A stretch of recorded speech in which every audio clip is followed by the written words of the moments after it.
July 2026. The world watches as Spain lifts their second World Cup trophy into the North American sky. The headlines scream about the late extra-time heroics, the tactical masterclass, and the return of La Roja to the absolute pinnacle of international football. At the absolute center of it all stands one man, Rodri, the captain, the tempo setter, the MVP of the entire tournament. Across 8 matches, he completed a record-shattering 756 passes, more than any player in a single World Cup in modern history. He neutralized the world's most terrifying attack in the final, keeping Lionel Messi to just 29 touches. He did all of this while playing almost every minute of football at the absolute highest pressure known to man. But what the world didn't see on the broadcast was the agony behind the brilliance. Before the tournament even kicked off, medical staff knew it. Rodri was operating on borrowed time, suffering from a severe, debilitating back injury that left him in constant discomfort. He was scheduled for surgery the moment the tournament ended, yet he refused to sit out. He put his body on the line,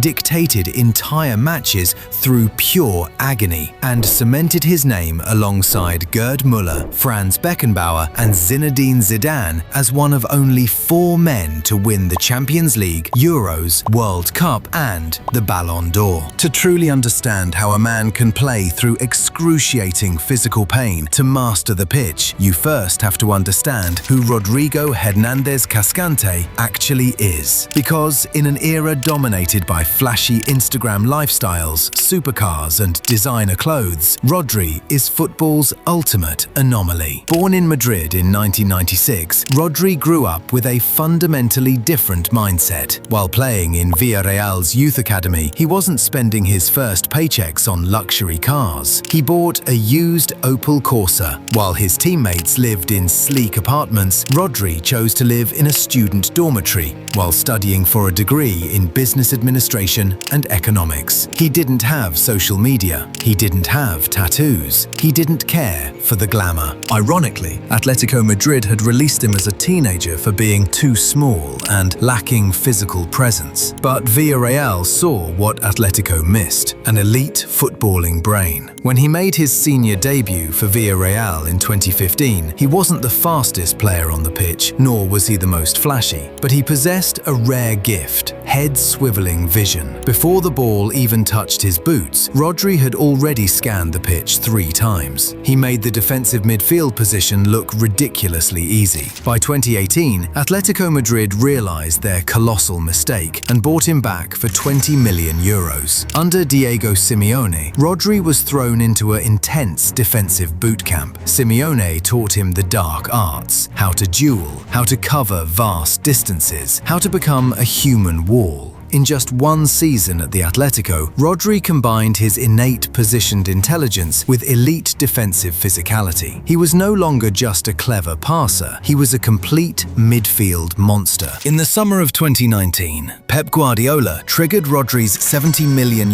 release clause. Pep didn't just want a midfielder, he was looking for the heir to Fernandinho. He was looking for the engine room of his tactical revolution. The single pivot, the modern number 6, is arguably the most difficult role in modern tactical football. You are the lone anchor. When your team attacks, you must stay behind to stop counterattacks before they start. When your team builds from the back, you are surrounded by high-pressing forwards. One misplace of the foot, one slow turn, and the opponent is running straight at your centre-backs. His first season was a trial by fire. The Premier League was faster, harsher, and far more chaotic than La Liga. Critics questioned if he had the mobility to cover ground in transition. Pep was relentless in training, rewiring how Rodri moved, how he body-orientated, and how he controlled the tempo. Guardiola famously told him, "If the holding midfielder plays a great game, nobody notices. You are there for the team, not for yourself." And then the transformation clicked. Rodri didn't just adapt to the Premier League, he began to control it like a game of chess. He became the master of doing everything without seeming to do anything. Look closely at his play. He rarely sprinted at maximum speed because he didn't need to. His positioning meant he was already where the ball was going to land. He developed the pausa, the uncanny ability to pause with the ball, baiting pressing defenders toward him before carving them open with a single line-breaking pass. If you love videos like these, hit like and subscribe. We're reaching for 1,000 subscribers by the end of the year. Join the journey and let's reach that goal together. Every great player has a moment that defines their legacy. For Rodri, that moment arrived on a warm night in Istanbul in June 2023. It wasn't just a goal, it was the strike that completed Manchester City's historic treble. The ultimate player for the big occasion, and that became Rodri's defining trait. He wasn't supposed to be a goalscorer, yet when his team needed a moment of magic, a 90th minute winner against Arsenal, a thunderbolt against Bayern Munich, or the goal that conquered Europe, it was always the number 16 who appeared out of nowhere. The momentum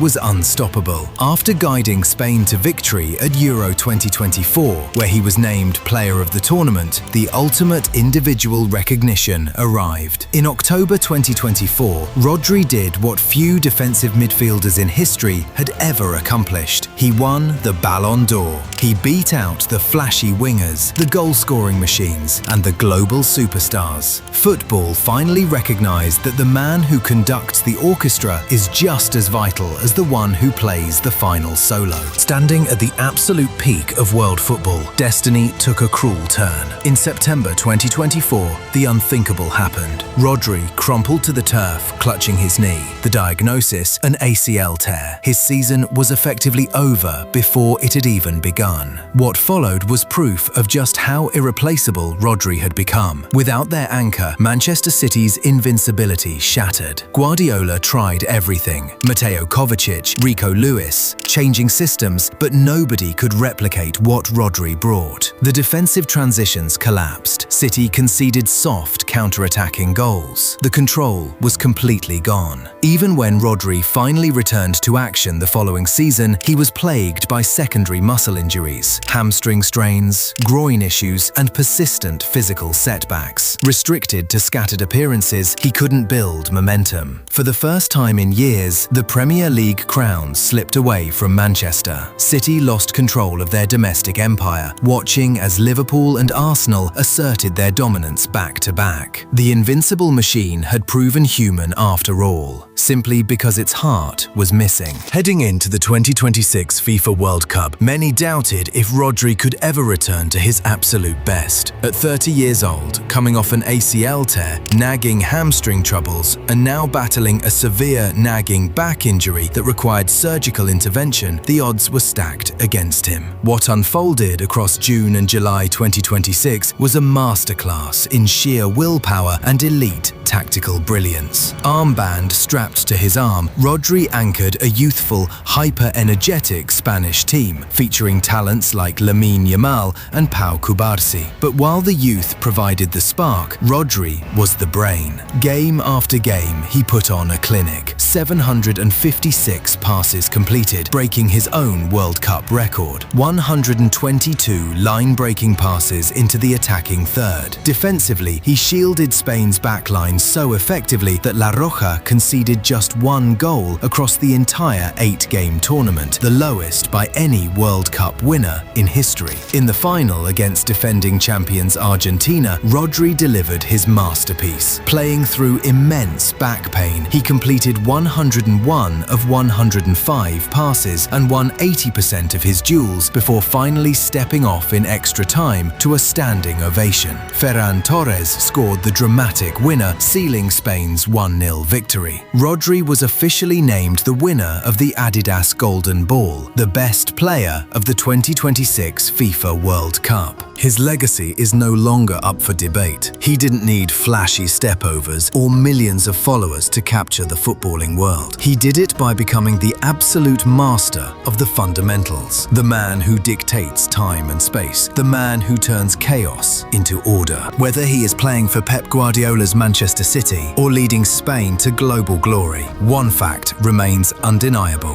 When Rodri plays, his team wins. And football may never see a holding midfielder quite like him ever again.